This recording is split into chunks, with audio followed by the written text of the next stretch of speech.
မင်္ဂလာပါဗ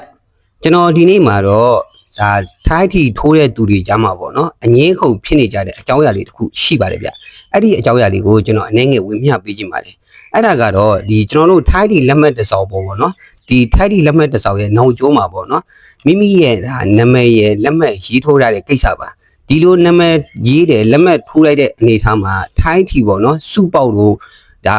ါငွေသွားထုတ်ရင်စုငွေမရတဲ့အနေအထားတွေပေါ့နော်ဒီနေရာမှာတချို့သောလူတွေတူတော့နဲ့ဝေဖန်နေတာတွေရောဟုတ်တာမဟုတ်တာတွေရောကိစ္စပေါ့နော်အဲ့ဒါတွေကိုကျွန်တော်ပြောပြပေးခြင်းပါတယ်ဗျโอเคကျွန်တော်တို့ကြည့်လိုက်ရအောင်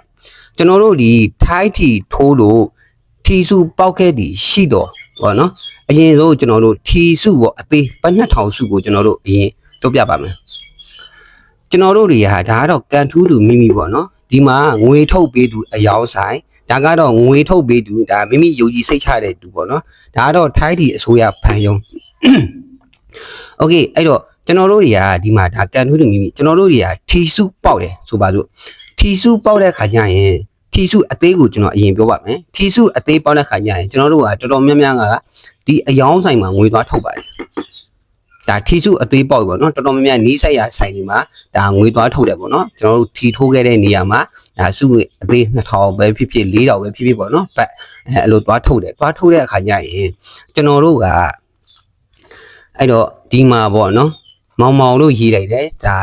ထီလက်မှတ်ပိုင်ရှင်မောင်မောင်ကထီပေါက်တယ်သူ့ရဲ့လက်မှတ်ဖြစ်ကြောင်းလဲဒါသူရေးလိုက်တယ်ပေါ့နော်ဒါပေမဲ့ငွေထုတ်တဲ့အနေထားမှာအယောင်းဆိုင်ကပြန်ကြည့်တယ်ဘာဖြစ်လို့ဒီမှာနာမည်နေရေးရတာလဲလက်မှတ်နေရေးရတယ်ဒါဆိုရင်သူတို့ကလက်မခံပါဘူးဘာဖြစ်လို့လဲဆိုရင်ငွေထုတ်ပေးတဲ့သူကဒီအယောင်းဆိုင်ကသူကလည်းဒီမှာတစ်စိတ်ပြန်ထုတ်ရမှာပါမိတ်ဆွေနားလည်လားမသိဘူးဒါဆိုရင်ငွေထုတ်တဲ့သူဒီထီလက်မှတ်ပိုင်ရှင်ဖြစ်ရမှာရှင်းပြောရရင်ဒီထီလက်မှတ်ကိုဒီမှာနာမည်ရေးတယ်ဒီမှာလက်မှတ်ထိုးတယ်အဲ့ဒီနာမည်အဲ့ဒီလူဒီလားအဲ့ဒီနာမည်အဲ့ဒီလူဒီကကျွန်တော်တို့ဒီစုငွေသွားထုတ်တယ်ဒါကာယကရှင်ကိုယ်တိုင်ဖြစ်ရမယ်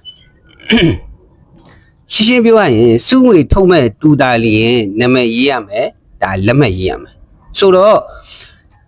ဒီမှာမမောင်ကနေပြီးတော့ तू ကစုငွေပေါက်တယ်ထီစုပေါက်တယ်စုငွေ2000ပေါက်တယ်အဲ့ဒီမှာ तू ကငွေထုတ်ပြီး तू အယောင်းဆိုင်ပဲ तू ကသွားထုတ်လိုက်တယ်သွားထုတ်လိုက်တဲ့အခါကျမှဒီအယောင်းဆိုင်ရတယ် तू ကဒီထီယုံထိုင်းအစိုးရဘဏ်ယုံမှာ तू ကပတ်စံပြန်သွားထုတ်ရမှာလေ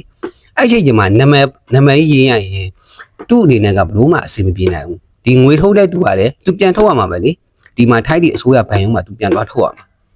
ဒါဆိုရင်သူတို့ကလက်မခံပါဘူးဗျာဒါကတော့စုသေးပါโอเคဒါဆိုရင်ထိုက်ဒီစုကြီးပေါက်ခဲ့သည်ရှိတော့ဒါအခုကျွန်တော်တို့ဘတ်6တန်ပေါ့နော်ဘတ်6တန်ပေါက်တဲ့အနေထားမှာလဲကျွန်တော်တို့ကဒီဒါကန်ထူးသူမိမိပေါ့နော်ဒါကန်ထူးသူမိမိမေ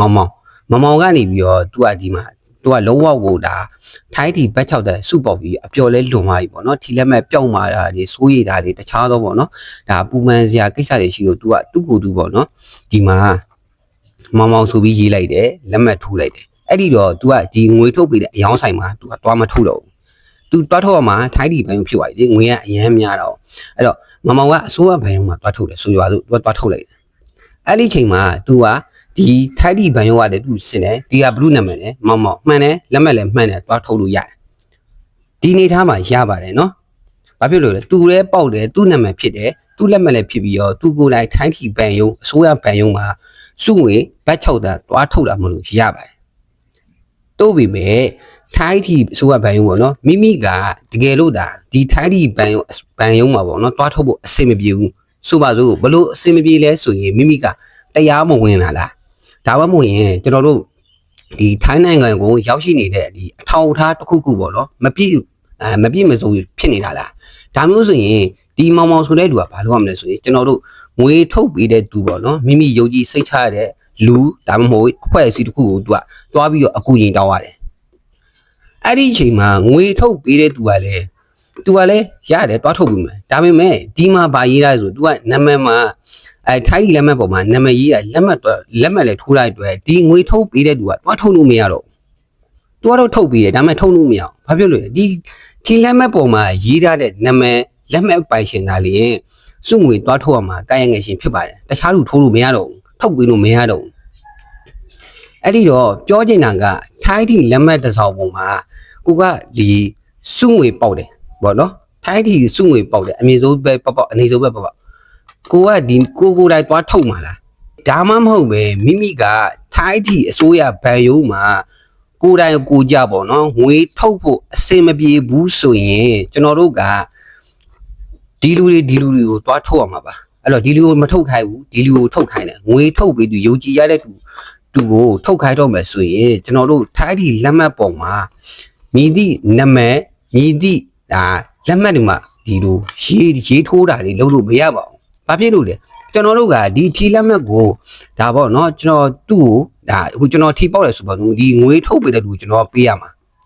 ကိုယ်လည်းလိုက်မယ်သူ့ပေးရမှာအဲ့ဒီမှာထိုင်းထီအစိုးရဘဏ်ရုံးကထီလက်ငွေထုတ်မဲ့သူလက်မှတ်ထိုးပါနာမည်ရေးဆိုမှဒီလူရေးရမှာပါ။ तू ကငွေထုတ်ပေးတာဒီမှာရေးရမှာဟုတ်ပြီနော်ငွေထုတ်ပြီးသူနာမည်ကဆိုကြပါစို့အောက်ဆိုပါစို့အောက်ဆိုရင်အောက်နာမည်ရေးမယ်အောက်လက်မှတ်ထိုးရမယ်အဲ့တော့ तू ကနာမည်ရေးလက်မှတ်ထိုးပြီး तू ကထုတ်မယ်ဆိုထုတ်ရပြီပဲအဲ့တော့ရပြီပဲဆိုမှအဲ့ရဲ့ကျွန်တော်တို့စုငွေမျိုးစောက်ကိုကျွန်တော်တို့ဒီကန်ထွေးလို့မိမိကို तू ကနေပြီးပြန်အပ်ရမှာအဲ့လိုအနေထားပါဗျဒါကြောင့်မလို့ဒီထိုင်းဒီလက်မှတ်တစ်စောင်ပေါ်မှာမိမိကဒီနာမည်လေးရေးတင်လာလက်မှတ်ဒီထိုးတင်တာဆိုတာကတော့